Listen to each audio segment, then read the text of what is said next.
Hope everyone's doing well. Welcome to the MAGIA Mindset. Today's guest is a very passionate coach within our game. He has coached as an assistant coach for the indoor side Ontario Furry.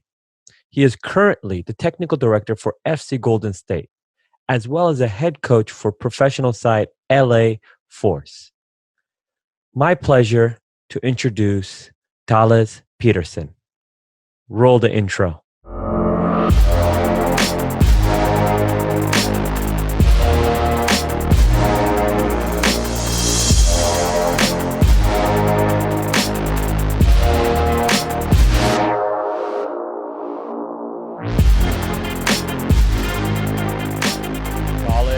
How you doing? Hey, Shawn. Good. How you doing? Good. Am I pronouncing the name right? Thales. Yes, sir. Thales. How's life? I'm hanging in there, man. Let me just adjust this here real quick. I think we're all in the same boat. It's definitely unique times. And I think we all can take it day by day, not knowing what tomorrow brings. It feels like every month so far since the month of January, February has been going to another level. And every time we're like, hopefully it's looking better. It takes other turns and is really testing us, especially in the sports world. Absolutely. As a coach to, adjust, adapt. I think that's the key qualities to take in that. But I know, Thales, your schedule is very busy, and I truly, truly, truly appreciate you putting in the time for us to sit down and talk some football, get perspectives from you as a coach, player, every aspect from it. So awesome. Yeah, my pleasure to be here. No, of course. And then we'll get the ball rolling with talking about your story, your journey of how you got to where you are today. Absolutely. So I'm from Brazil. I came to the States when I was 24 years old. I've been here since 2004. I lived in New Mexico first, then I moved to Florida, and then I moved to California, where I was lucky enough to be invited by Robert Friedland. We started FC Golden State together in 2007. It was 2006 to 2007. We started the club from the very, very beginning. We didn't have a name. We didn't have a team. We didn't have a field or anything like that. So it grew and it grew every year. And this past season, we reached one of our major goals, that was to have a professional team.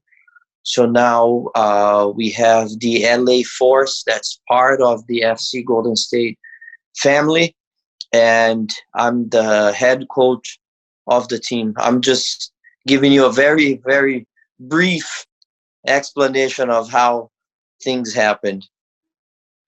No, fantastic. And sometimes the brief is great because it allows us to dissect in other parts of that journey as well. Yeah. I think it's fascinating how you say, obviously you're Brazilian. And I think, they always say football started in England, but Brazil took it to another level. And I totally agree with that, because in the country of Brazil, there's such a unique dynamic. They have, when you go in the streets, they have street soccer, they have beach volley, they have football, tennis, they have indoor football, they have freestyle, they have the outdoor. There's so much within the game that it has branches professionally to it, because football is life there. It's an activity. They rather do that than watch TV. And if they're watching TV, it's the games and they're breathing it.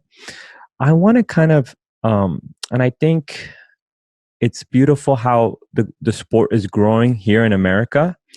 But I want to know, what is it that's so different in Brazil that we don't have in America yet?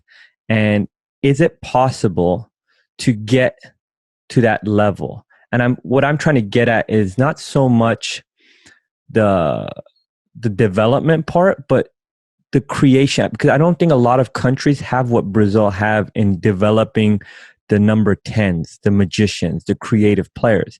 And we haven't, I still don't believe we've done that.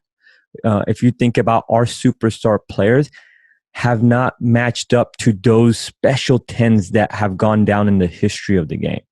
I want to kind of compare, obviously, because you are Brazilian and you've coached in the development academies in America. How do they compare, and what do we still need to do to grow in those departments? I think the major difference, Shawn, is in Brazil, it's really part of the culture. So everybody plays the game. Everybody wants to play. Everybody talks about it on Sundays, on Wednesdays when there is a game. Everybody's following. Everybody knows the scores. Everybody has their team. Everybody talks about the rivalry. So that is one. It's part of everybody's culture on a daily basis, not just in season, because in Brazil it's pretty much year round. And the other thing, when you talk about players, the Brazilians, it's the joga bonito is there for a reason, because everybody there, their favorite thing to do is play 1v1, 2v2s, 3v3s. They just want to play. And I feel like the major difference between Brazil and the US is the creativity, the improvisation, just having fun, really. Where it all starts is the kids enjoying themselves. Not a lot of coaching going on, not a lot of people being worried about technically, can they do this, can they do that, have a cone, have a ball, have a coach all around. It's the freedom.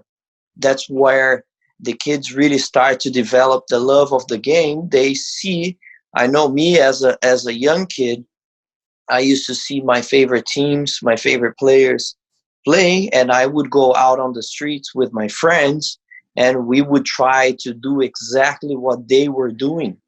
The passing with no look and turning the head, and you try to mag someone, and you do something to them and you stop the ball and you talk trash. I feel like that's the main reason why Brazil and a lot of other countries in South America as well, we develop those kind of players, because they're not worried about anything else. Their sole focus is just football. That's what it makes them happy. That's what, for them, it's life, really. So I feel like America might get there one day, but because of the culture here, because of so many different sports and different seasons, people follow different sports. They're not that they're distracted, but there's a lot of other things going on. So you don't focus solely on football. So that to me is one of the major reasons. And then also, we can talk here about the whole process of what do you do when you get out of high school. The majority of the kids here still want to go to college, and me personally, I think college soccer is not the best level, because it's very, very physical. You don't play year round, and from 17 to 23 years old, when the players everywhere in the world, that's when they really, really become their, like the superstars. The guys here in America are practicing 4 or 5 months out of the year, and there's so many rules and restrictions that they can't play. And there's a lot of different opportunities in Brazil for someone that wants to become a professional player. The road is extremely hard for someone that actually makes it to the highest level, but everybody has that goal in mind, which is, I want to play football for a living.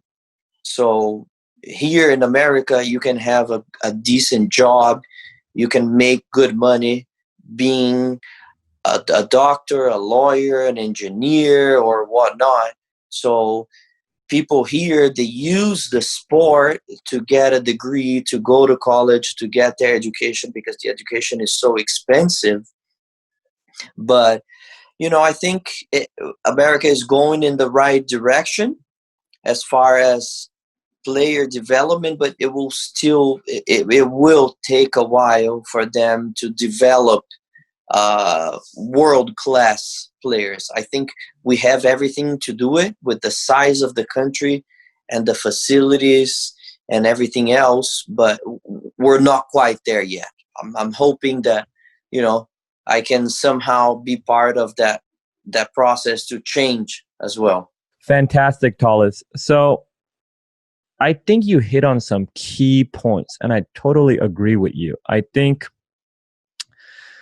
the NCAA setup, it creates the safety net where people want to still continue playing the game, but the whole picture of, if I don't make it, at least I have a degree to fall on. And I can base it from Iran, when I was even playing in Iran, or people from the favelas of Brazil. It's do or die. Yeah. You make it or you have no life. And that mindset, it's very important. That desperation of, there's a lot of great stories of people, their dreams are to make it and they're sleeping outside. They have no food, for several hours. And they're really feeling the hunger of trying to make it, and the sacrifice it takes to make it in this beautiful game, and their passion behind it. I think because it's such a rich country, it's difficult to paint that pictures for a lot of families. And obviously you have the pay to play model that people say eliminates the lower class. It's funny, I don't agree with that, because in the lower classes, when I look around the several players, how many of those players are actually like Messi's, are actually like Neymar's? And to be fair, even if they can't pay to play in Brazil, the reason is a lot of those lower class, only 2 of them make it. A lot that are talented are getting overlooked over there as well. So I don't agree that that's the main reason we're bypassing talent. I just think you hit it with the cultural thing. I think it's the cultural thing. I think we have basketball, American football that go on it. And if you see in our basketball that we're so successful, we have a lot of basketball nets in the streets. I mean, how many futsal courts do you see in Southern California where people just go out and kick it freedom, and then they also join their teams as well. But on their break time with no coaches, no referees, how many are just going and kicking on a futsal court, expressing themselves? A lot of the kids we see that are high level, they just show up to their trainings, they get private coaching, and that's it. There is no recess, go futsal with your friends, express yourself, no coaching, just think out of the box. We don't have that. And I think that's the purpose of creating, like you just said, talking trash, nutmegging. That doesn't happen really in our training grounds. That happens with the no coaching where, they kind of allow themselves to be there. My thing is now, if I want to translate from away from Brazil and go into the development academy, because you're working with the development academy at Golden State, and it really took a change this year. I think the umbrella has changed with now some of them going to ECNL, some of them going with the MLS affiliated academies, and seeing how that pans out. In your opinion, do you think this is a positive route? And obviously the World Cup happening in America in 2026, is this leading us to the right direction to provide coaches like you within those infrastructures to develop those players? And is it a higher level of competition than what we were before with the DA now not existing? Shawn, you talked about a few different subjects there. So let me first, the freedom and all of that about the players. I think in America everything is very, very structured. Everything has a rule, and everybody tries to follow those rules as much as they can and have to. So for me personally, the DA was very good, but also it had a lot of flaws because they wanted you to follow so many different rules and guidelines that I felt like the players, the development of the players wasn't their main priority, wasn't their main focus. So now I'm really curious to see how this new MLS league will go, and how ECNL also will play out. What's going to be the level of the competition? But to me, I feel like if it's a player-centered model where the players are in first place, not the clubs, not the money, not, like all the BS. And I feel like that's a problem in America. So many people, all they care about is the business side of it. And I completely understand. It is a business, but at the end of the day, why are kids playing football? What's their main goal? Why are you driving hour and a half, 2 hours, 4 times a week to practice? What's your goal? If your goal is to go to college and you want to go to a D1 school, fair enough. But a lot of those guys, after they get into school, some of them don't even want to play soccer anymore. So the MLS league, to me, it should be MLS only, especially at the older age groups, where you really funnel who wants to be a pro, who wants to make a living off of that, and who doesn't. So like us, for example, like Golden State, now we have a pathway for those guys that want to be pros, the academy kids that can go and they can join, they can train with the first team, they can get that experience. I feel like American soccer they don't give enough chances to the youth. In Brazil, there's some 15, 16-year-olds that are training full-time with the first team, and when they have a chance, obviously at the right time, so you don't burn them, but they need a chance. Vinicius Junior, that's playing for Real Madrid, he's a stud. But if he was American, I doubt that he would have the chance to be on the first team. So it's also a mentality. And you see what LAFC is doing. Their average roster is like 25 years old. To me, that's incredible what they're doing. They're very young. They're playing really good football. And, they're unpredictable. They're exciting to watch. And yes, obviously they have Vela, that's a big impact player that has international experience. But there's a lot of young guys there that are just coming in through the ranks, and they're giving it a shot. You don't have to wait for them to go to college, play for 3 years, play for 3-4 months, party for 8-9 months. And then, when they get to the pros, they're not as good as some of the other guys. So go ahead. No. I think that was very interesting how you said that, where I wanted to kind of hit on the point of, if you have your own kid, you have your own player, to a lot of our viewers that have how to properly map it. I think you just said it's too old. You love how LAFC is young. I agree with that. It's tough. And I've even heard it a couple times to players or even myself. You're like, you got to put up your boots now. And it has nothing to do with your skills. It's your age now. And it's just, they look at your marketability.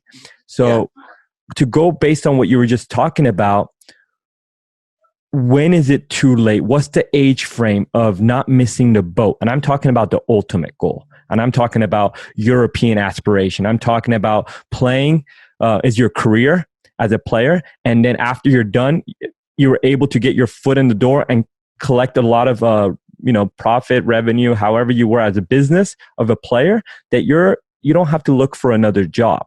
If you have that potential as a child, you don't want to miss that opportunity. What is the right age of not missing the boat, in your opinion? Coming an American kid trying to make it, or a South American or European kid? Let's say all three, but let's start with the American.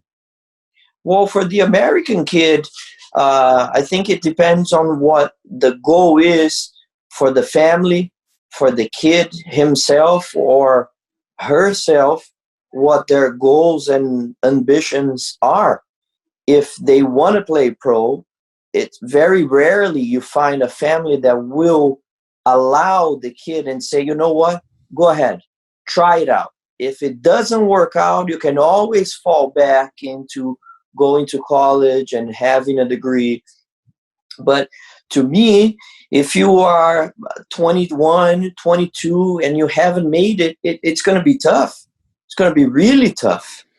And in Brazil and South America and those places, if you're even under 20 and you haven't made it, the chances of you actually making it big time, it's very, very slim. You either make it by the time you are 21, 22, you're on your way. Maybe, you're already part of a big club and they loan you out to get more experience to a smaller club. And then you can come back. Look at I see the flag behind you there. Their whole motto is to develop players for the first team, sell them, make a profit, and reinvest in the academy. Look at Santos in Brazil.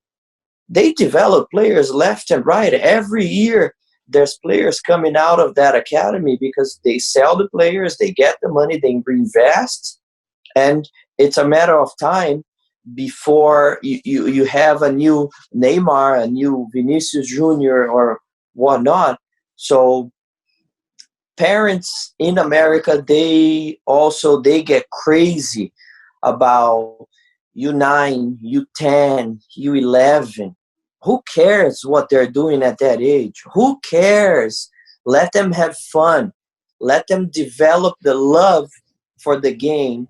When they're older, then yes, it has to be more strict and more formal. But before that, who cares if you won State Cup as U9, if you won a national championship when you were 12 years old? That really, it doesn't matter, because there's a lot of things that go into it. The early developers, the maturation, kids that once they get to high school age, they don't want to play soccer anymore. Now they want to have a girlfriend, they have a boyfriend, they're always on their phone. There's so many other things to do, and they've gone through so much before that they get tired of it. So the most important time for me is when you are at that age that you have to make a decision. You have to make up your mind. What do you want to do? Do you want to play for fun? Do you want to go to college? Do you want to try to be a pro? And what a lot of people don't understand is they see Cristiano Ronaldo and they say, oh yeah, he was made. I, I completely disagree with that. He wasn't made. He is extremely talented, and he puts in the work more than anyone else. It is not easy. It is not easy at all. It's an illusion to think, oh, anybody can make it if they put in the work. But you don't know what kind of work we're talking about. When everybody's going to a party, you're not going. You're getting up super early to train. You got to take care of your nutrition. So it is not easy to make it. And we're talking about the highest level possible, right? So, like you asked about the American kids and about the American families, let the kids have fun. Let them develop when they're young. We don't need a lot of structure. We don't need a lot of extreme coaching and yelling on the sides. Let them be. Let them have fun. When they're 14, 15, they truly care for the game, they love the game, then yes, then the sole focus is on whatever you want to become. I agree. I think the youth culture in America, especially on the parent side, it's so chaotic. It's so and it's kind of sad because you kind of question that maybe they didn't experience it themselves and they're living through their child. Because what I would look at it like, don't take that moment from them. Maybe that's the only time they play as a child, as an 8-year-old, 9-year-old. What kind of memory do you want them to have? If I go my shoes as a player, I never like to be told from my coach what to do. At a certain point, I loved my coaches that let us think for ourselves, trained us in our training, but let us fail and succeed. And during the moments of halftime or certain things, they gave us a picture. And those are the very great coaches that basically were like, why did you do that? Why did you look even to the left side? Did you even look, so and so is open? I'm like, no, I didn't. Your head was down, correct? You're like, yeah. Okay, so if you look this way, you would have this option. If you seen him make the diagonal run, a lot of the coaches even feel the pressure maybe on the youth side, and they have to tell them exactly what to do every single play. Parents are coaching it. Joysticking, and then that lets it go so many aspects. I want to kind of, from this conversation, especially in America that you're here, Thales, I want to kind of dissect your coaching style. How do you coach? And also, if you've had interaction with parents, or not even parents, let's just say players, that were scenarios that you're like, you know what? I had to push this player a certain way, or I had to educate this parent a certain way because it doesn't kind of complement yourself. So first off, if we can discuss your coaching style, your philosophy, and then from there, how do you create the buy-in from players and parents? I think coaching is an art, because you have to. I think you have to be very flexible on how you are. I am. I consider myself very good with the players on relationship side as well, not just the coaching. I feel like I can get the best out of players depending on the player, depending on the situation. I am very intense. I'm very, very passionate. And I feel like the kids and the parents, they can feed off of that. So sometimes it's a blessing and it's a curse as well, because sometimes I get so intense that, you can't really think straight. But because I was that type of player, I was the one that, would go into a tackle and would always try my hardest. So my number one thing is that I don't like the kids to give up. That's one. And then two is the kids have to make their own decisions. Sometimes they need some guidance, especially depending on the age that they are. You need to point them in the right direction, but at the end of the day, they play, they make the decision, and not you. You're there to facilitate, you're there to help them. You can't outshine your players. It's their moment. They are there to play. You are there to help, to guide them, to give them the right tactics, to teach them the right technique, and so on and so forth. So I've coached at every level possible, and now that I'm more coaching the adults and the professionals, there's only so much that you can teach the guys technically, but there's a lot that goes into the mental game and the relationship as well. It's a two-way street. They have to trust you, and you have to trust them. Because I always tell my players, if it's the last minute of the game and we're defending a corner kick, and I tell you that you have to stay with your man, we cannot get scored on, can I trust you that you're going to stay with your man, that you're going to listen to what I'm saying? And on the flip side is, you can always trust me that I will try my best to give you the best tools to succeed. Nobody's perfect. Everybody has a lot to learn. I'm constantly learning. But the one thing that all my players can rest assured is that I will try my best always. And I want them to try their best. And sometimes my best is not better than yours. So hat off to you. You may win the game. You may win a tournament, a championship, or whatnot. But the mentality to me is very, very key. How do you see yourself? What do you do when you lose? What do you do when you win? Uh, you know, do you really want it? Is this your passion, or do I have to instigate that in you? So to me, every player is different. Every age group is very, very particular. There's some players that are more sensitive than others. Some guys, you can yell, you can point their fingers, you can go into their face, and they're going to respond. But some other guys, you have to be very careful the way you talk to them, or they won't respond.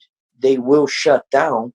So that's why I said it's an art for you to recognize, who are you coaching? What kind of players are you coaching? You can't coach, to me, you cannot coach every player the same way. You have to learn how to read your players, and how do you get the best out of them in the right moments. There's moments that I just sit back and relax and watch, but there's some other moments that I'm playing with them. I feel like they need more energy, and they need me to yell at them, and like, come on, let's go. We can do it. Don't just accept defeat. And in America, I feel like sometimes the guys, they love the game, but they wouldn't die for the game. There's a big difference there. They like it, they play it, but it's not a matter Why do you of think? Why do you think they won't die for it?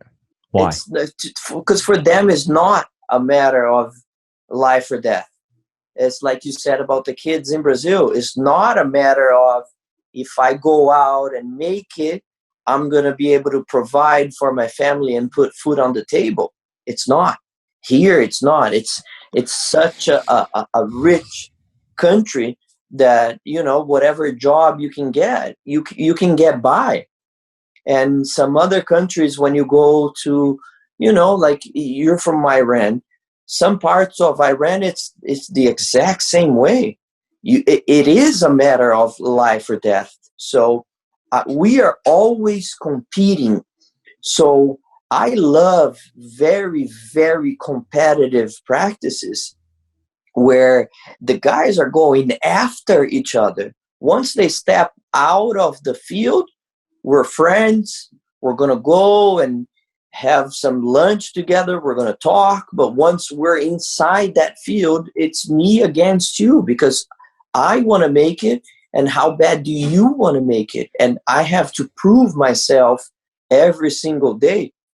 So Americans sometimes, and again, that goes all back to the culture and the model, the promotion and relegation. Do the guys really have to fight super hard? Because if they get relegated, there's not enough money, there's not a new contract. What's your family going to do if you don't provide for them? So there's so many factors that influence how the players react, how the fans react, that when we talk about culture, a lot of people here, they don't understand that side of it, that we come from footballing countries that it's like that. People are literally crazy about it. I think you are hitting on some key points, especially on the mental side. I think, in my personal opinion, the main difference of any player, great player from their generation that can adapt to any generation, it is the mental side. It has nothing to do with the game, because the game keeps evolving. Meaning the Messi becomes better because they've watched the Maradonas, the Pelés, the Ronaldinhos that taken them under their wing. You know, yeah. Ronaldinhos became better because they watched the Maradonas. Maradona watched the Pelés, the Cruyff. So everybody keeps evolving and they get better, because imagine, like, you can even say back then, if Pelé and Maradona had the sports performance coaches, the coaching they even have today is better than they was that back then, they would have become better players, obviously. Those are your environments. But I think the mental environment created, if it's in their household. I mean, even Maradona's story, first contract where Argentinos Junior's dad said, "Wow, cold water in the shower. I didn't know that." Like, that's what it felt like. That kind of hunger, you cannot create it. That's why I think there's different levels of mentality, desperation, meaning that if you're coming and taking food from my plate, I cannot let that happen. Mm-hmm. And you can't really paint that picture for everyone. I want to really get deep into the mental side, the mindset. Okay, you just said that you've coached with the professional level as well, the adults, the younger kids at a very elite level. Your Golden State team has played the LAFCs, the LA Galaxies and stuff like that, very elite. Those elite, to keep going from levels, there's levels to levels to levels. What is that mindset, step by step, and the ultimate mindset? And I think for the American viewer, you kind of got that glimpse of that in the basketball documentary of Michael Jordan in The Last Dance, in a sense. And I've talked about it on several interviews with that. I think it showed the elitist. But I want to talk to you in your perspective, if you've seen it as a player or a coach. What are the characteristics you're supposed to have mentally to keep pushing, and, you know, to get to the Cristiano Ronaldo level, to get to the Messi level, and the reason I say those two, because there are special players like Ronaldo Phenomena and Ronaldinho, in my opinion, could have been 10 times better than those two. I don't think they had the work ethic. They love the party life. Obviously, the Brazilians, they love that. Not all, but some. But I think Ronaldo, I mean, you can have your opinion on it too. Ronaldo Phenomena and Ronaldinho were two of the most special players I have ever seen in my lifetime. I think if they had the work ethic of a Messi to Longue, or even Cristiano Ronaldo, the ultimate Cristiano Ronaldo, my goodness, what would have Ronaldinho become? What would have Ronaldo become with his maintenance of that? So I want to talk about the mindset of those two that have been at the highest for how many years? 12 years, 10 years, 13 years at the highest. What is it, Thales, that takes you there step by step, for parents that want to create that environment, maybe for their 8-year-old, for their 9-year-old, for their 10-year-old, to properly give them all the resources and tools possible? Maybe for coaches that want to create that for their teams. You know, what is it that you got to create that mentality? Shawn, I always talk to my teams and my players that I believe to everything in life, there's always two ways to go about it. And what I say is that losers find excuses and winners find ways. So, how do you find a way when the going gets tough? What do you do? A lot of parents, they cuddle the kids, they sugarcoat the reality, and they blame on something else. Oh, the coach doesn't know what they're doing. Oh, so and so doesn't pass the ball to you. Or, finding an excuse is the easiest way to go about anything in life. Oh, I don't feel like it because today's cloudy. Oh, I woke up on the wrong side of the bed. You can find any excuse. But to me, the mentality comes is, how can you perform your best when you're feeling the worst? How do you do that? It's all in your head. It's all a mentality, and that all comes from training, from pushing yourself to the limit. When you're tired, that's when you really have to push yourself, not to the point where you're going to get injured and go back and not be able to play, but there's always more in the tank. There's always more. To me, a crazy thing is there's no real scientific information or on what the second wind is. You're super tired, and then all of a sudden you feel like you can do it again. How many times do you see a team that's losing 2-0? All they need is one goal. They get that goal, and all of a sudden they don't feel tired anymore. Their legs are not heavy. They can push through and they can continue going. They get the second goal and they end up winning the game 3-2.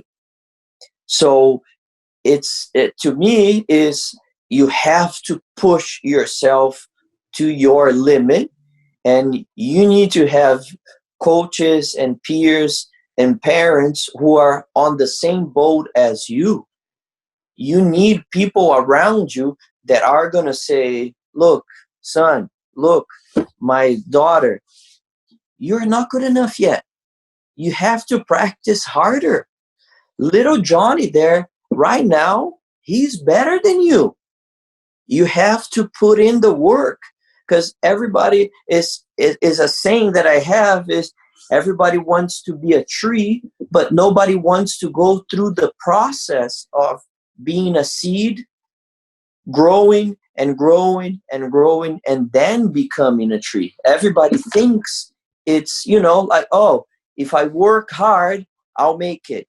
Yeah, if you work hard, you make it. But what kind of hard work are we talking about? We're not talking about 1, 2, 3, 5 days, a week, a year. We're talking about day after day after day for years and years, where you're not going to see the results right away. You're not going to get the fruit out of the tree right away. Sorry, my phone rang. No worries. You're not going to get the fruit out of the tree right away. It's a very, very long process. So how do you train that? You have to have in your head that, first of all, life is not easy. It won't be easy, but there is a way to make it, yes, but ultimately it's up to you. What do you do in the morning when that alarm rings? It's very, very tempting. That pillow looks so good and it's comfy. You want to stay there for 5 more minutes or 10 extra minutes. And I was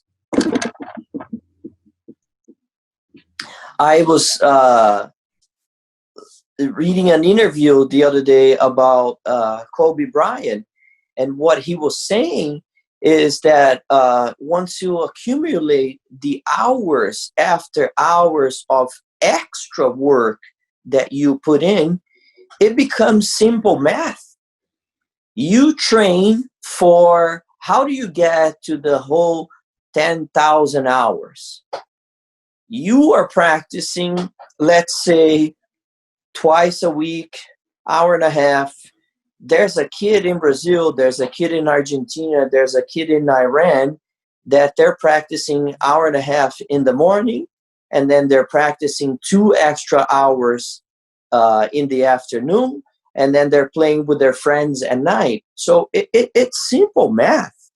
It adds up that, Messi and Ronaldo and Neymar, they're extremely talented. Yes, they are. But the amount of hours that they put in, it's no secret why those guys are the way they are. Now, there's a lot of other factors around it. Nowadays, you need to have the proper agent that takes you places and all the political side of it. Yes, but it's your job as a parent, as a player. You need to make the coach's life easy. How do you do that? He has to put you in because you're so good. You worked so hard that there's no way they're not going to put you in.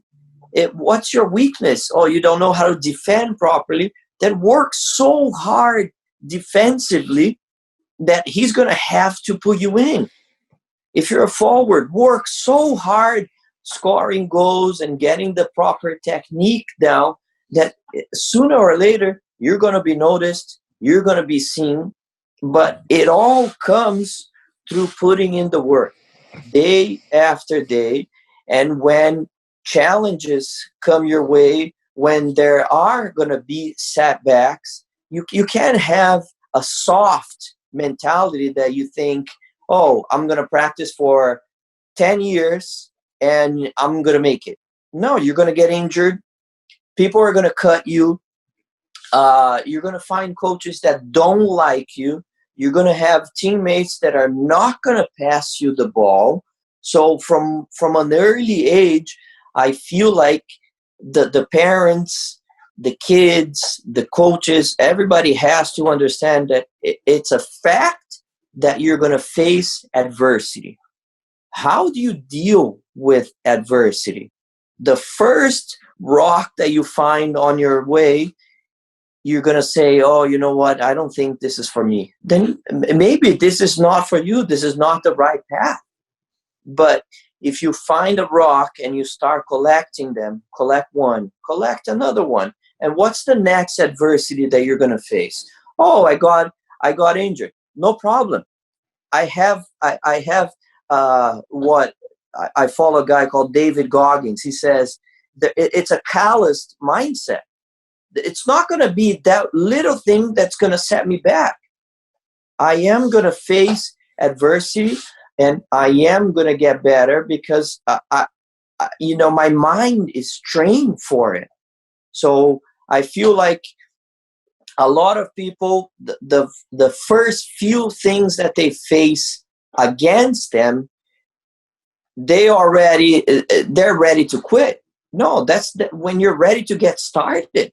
If someone doesn't like you, if someone cut you from the team, that's great. That's awesome. That's extra motivation for you to work even harder. Prove them wrong. But it's up to you to do it. Cristiano Ronaldo says it, that he found the secret, that there is no secret. It's hard work. I think there was so much great advice in that. There was so much great analogies that you put into it, Thales. I mean, there is no substitute for hard work. I think it's easier said than done too. I don't think a lot of people know what really hard work is until they run through sessions with certain individuals that really put in the work. I at one point I thought I knew what hard work was until I trained with some individuals, and I'm like, oh my God, I think I might throw up. Oh my God, my legs. And are you willing to still go more and more after that? And I think when you talk to these certain individuals or even reflect on yourself, the reason you decided to do it, because deep down you really had a passion for the game.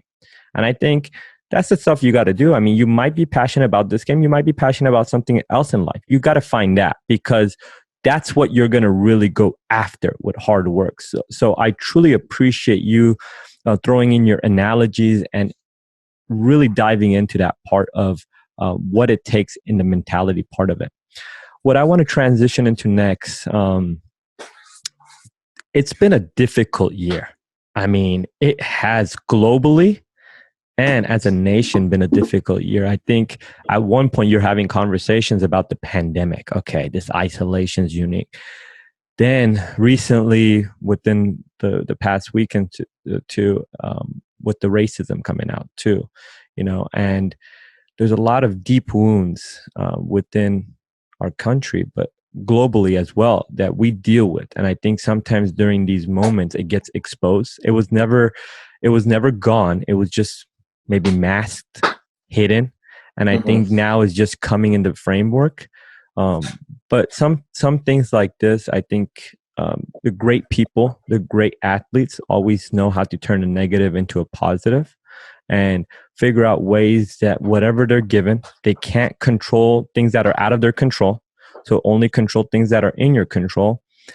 What's the advice you would give to, if we don't go maybe politically, but even if we bring it down more in the sport of football, aspiring coaches, aspiring athletes, families, in this time of timeout that you are put into reflection, what is the best way to set a foundation to kind of when it is lifted, when the green light's given, when the light is seen, that you're ready to attack it like no other?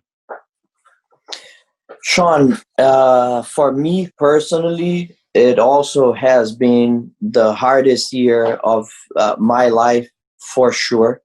No ands, ifs, or buts about it.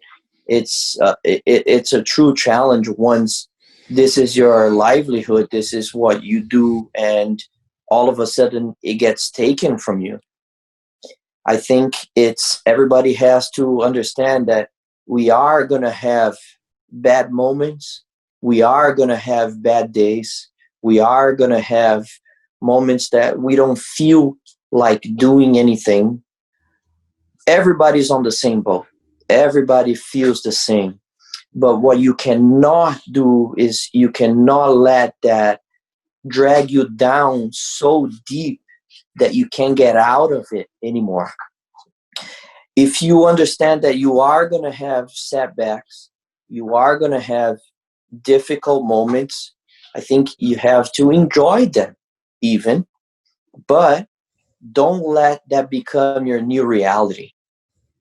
Don't let that drag you continuously where, you're so far gone that you can't go back to where you were before. You're going to have a bad day here and there, but the very next day, the very next chance that you have to go work out and to do something, you have to get out of that. You have to do it because you can only control what you can control. When is everything going to open back up? That doesn't depend on me. That doesn't depend on you. You don't know. All we can do is we can plan and we can be prepared. Because what if the chance comes and you're not prepared? Whose fault is it? Are you going to find an excuse? Are you going to blame it on the system? Are you going to blame it on politics? What are you going to blame on? Or you're going to be accountable for yourself and really say, look, I had 3 months now that I had the chance to stay home, work on, like doing push-ups, pull-ups, whatever your sport may be, whatever you do, you have to push yourself. And like I said before, you have to perform your best when you're feeling your worst. You can't be you can't have a soft mindset and think that things have to be perfect in order for me to perform. I watched The Last Dance. Michael Jordan was sick. He had a fever, but he still went out and somehow You find energy where you didn't think you had it. So that's all in your head. It is there. It's somewhere in there. It is in you. We all have it. Nobody's better than anybody. Nobody has something spectacular that they're so gifted that nobody can get to their level. Yes, they might have something. There's genetics play a big part on everything. I'm never going to be 6'5" and be a basketball player, but I can develop myself to run as fast as I can, to run for as long as I can. And to what you said before, what's your passion? What really drives you to get out of bed, to push yourself, and to find that something, to find that spark that's really going to get you going day after day, that you're going to put in the work. And some people think it's football, but maybe it isn't. Maybe it's something else. So my advice to people that are going through a hard time now is have a deep look inside, and you are the only one that knows your thoughts, knows what goes in your head, and knows what you really want out of life. If you really want to be a professional player, a professional athlete, or whatnot, in whatever sport that you may desire to have a career in, know that it's not going to be easy, but it is doable. But the only person that can put in the work, it's you. What do you do when you don't have a coach watching you? Are you putting in the work by yourself? Are you doing lunges? Are you jumping ropes? Are you doing push-ups? Are you challenging yourself? Are you callousing your mind? Are you working on your mindset? You are going to have setbacks. That's a fact. And that's the biggest setback that we've ever had, that our whole generation has ever had, and probably will have. But how do you turn a negative into a positive? Find what ignites your passion and work on that day after day, because you won't feel like you're killing yourself, because you actually enjoy it. You're going to enjoy the end result. You may not enjoy the process, but you're going to enjoy the end result. Oh, I mean, fantastic. Great advice. Great advice. Final question. Final question. It can be from any sport, obviously, but usually, especially if you're in the field of football, it usually relates to the field of football. I want you to pick your favorite team of all time and your favorite player of all time, and kind of elaborate on how those two came about. My favorite team of all time is, I'm from São Paulo, Brazil, and I'm a São Paulo fan. And the guy that made me fall in love with the sport and I followed was a player called Rai. He was number 10, played for São Paulo, and then he went on to play for PSG in France. And São Paulo, I'm old, Shawn. In 1992 was when São Paulo won the first FIFA World Cup. So the way it happened was the winner of the Copa Libertadores would play the winner of the Champions League. And São Paulo played Barcelona in the final in Japan. And Barcelona obviously was the best team in the world at the time. And they had Hristo Stoichkov, amazing left-footed player. And São Paulo went on to beat Barcelona in 1992. And then in 1993, we won the Libertadores again, and we went again in the final, and we played against AC Milan that had an amazing team as well, and São Paulo was able to beat them again. So they won 2 FIFA Club World Cups back-to-back, 1992 and 1993. So that is my favorite team of all time, and my favorite player of all time, to single one out, it's really, really difficult, but I will go with one that I had the pleasure to work with when he was playing in the States in Miami. Romario, I had the chance to work with him here, and I was very young at the time. I was about 25, 26, but I've never seen anything like it in real life. A guy that won the World Cup, was the best player in the world, just to watch and just to enjoy and observe and see what it takes to get to that level. The How comfortable he was with the ball and the kind of things that he could do, and scoring goals is just it's something that I'll never ever forget. Just being alongside him and just watching and enjoying. So What made him different? What made Romario so different? What, when you were next to him, what was the energy you got? You're like, oof, there's some energy. There's something about him. This guy's something. What was well, that something? to me, inside the box, there's never going to be anyone like him. He had that instinct, and some people call it arrogance, but I call it a mindset. He knew that he was able to do it. He always believed in himself.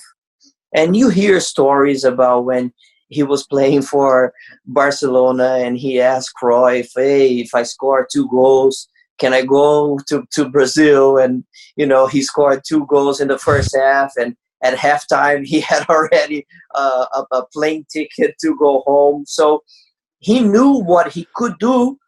It's a very hard worker as well, and amazing talent. He was just something else in his own mind. He knew exactly what he was able to do it, and yes, he was a little arrogant, a little cocky, but when it came down to it, he would say, no problem, just give me the ball and I will get it done. And he did.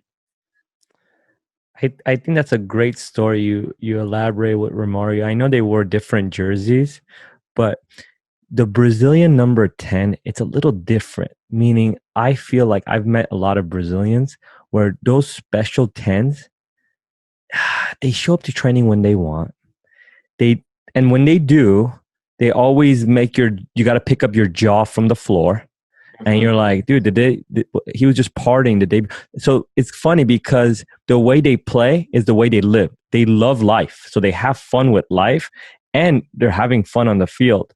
That number 10, like with Romario, I think I heard before national team games, he was playing foot volley in Brazil, having a barbecue, having fun. And then he would fly out to play a game. Like, just there's the mindset that some people don't understand. Oh, I'm preparing. I'm in namaste mode. I'm reading a book to prepare.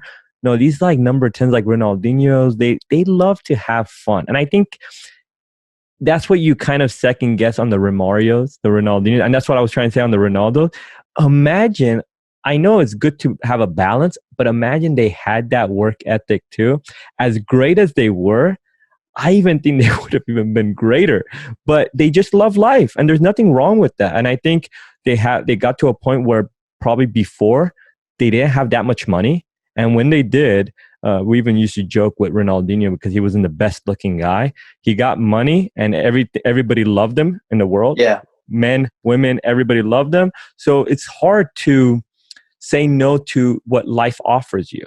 And especially when you didn't have anything close to it. So that's why I don't really punish them for it. I kind of say, you know what? Can you blame them? They're taking advantage of a life that was never thing, and they had fun with it. The thing that was impressive is how they were able to live that life and still, for somewhat, perform at the elite level. Well, and all three of the ones that you described, Ronaldinho, Ronaldo, and Romario, yes, they could have, their career could have been, a little bit longer, especially for Ronaldinho and Ronaldo. But Romario played until he was 40, and he never drank one sip of alcohol. So those guys, they enjoy life and they enjoy what life has to offer, but they also reach the very top that a player can reach. Is all three of them won a World Cup. So what else is there for them? Both Ronaldo, now Cristiano Ronaldo and Messi, they will go down in history as the two best players that like ever existed, because how consistent they are. But all the geniuses, they are a little crazy in their own way. So they won a World Cup, they won everything that they could win. So maybe in their own heads they were like, well, now I might as well just enjoy life. No, I agree. I think there is levels to levels, and I think there's a big table that allows Ronaldinho, Messi, Cristiano. They all deserve to be at the same table. I think one of the craziest geniuses was probably Maradona, and I Yeah, think everybody knows the stories with that. You can dissect those with other situations, but I agree. I think there's with the geniuses there comes baggage, yeah, and as coaches, that's where it really tests you, and you got to get creative on how you balance those moments out. But it absolutely. it's been a pleasure, Thales, to say the least, of having you on here. I mean, it's been a great dialogue. I want to kind of put it back on you. Let you kind of explain what you have going in the future. What is anything you're kind of trying to do within our game that you want the audience, the viewers, to be aware of, and kind of close this out from there. Well, Shawn, I really appreciate you having me here. It's been a pleasure. And so what I have now is I have reached one of my goals, that is to coach at the professional level. That's always been a dream of mine. And I would say to all the listeners and the coaches, the kids, the parents, anybody out there, is that never stop believing, because it is possible. I'm just a regular guy. I came to the US without anyone. I don't have any family members here. I built my own family. I came to California with 2 suitcases. I didn't know where I was going to stay. I didn't know where I was going to live. I didn't know who was going to pick me up from the airport. But you always have to believe, and you always have to work for your dreams. My dream to become a professional coach, since I came to America in 2004, became reality in 2019. So I put in the work for 15 years. So things don't happen overnight, but they do happen if you're willing to put in the work, and always with integrity, with honesty, not trying to be smarter than anyone or step on anyone, or I do the right things. And I was blessed enough to now be able to coach at the professional level, and my goal is to go higher and higher, and as high as I can possibly go. No, fantastic. Thank you again, Thales. Thank you so much. Thank you. My pleasure.